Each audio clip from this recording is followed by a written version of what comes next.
The National Weather Service in Wilmington has issued a tornado warning for northern Dearborn County, southeastern Franklin County, northeastern Ripley County until 6 p.m.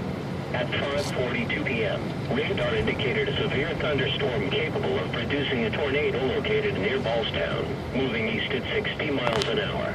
Locations impacted include Pride, in addition, Sunman, Pentown, Weisburg, Lawrenceville, St. Peter, New Altus, St. Leon, and Dover are near the path of this dangerous thunderstorm. This includes the following interstate. Interstate 74 between mile markers 146 and 169. Take cover now. Move to an interior room on the lowest floor of a sturdy building. Avoid windows.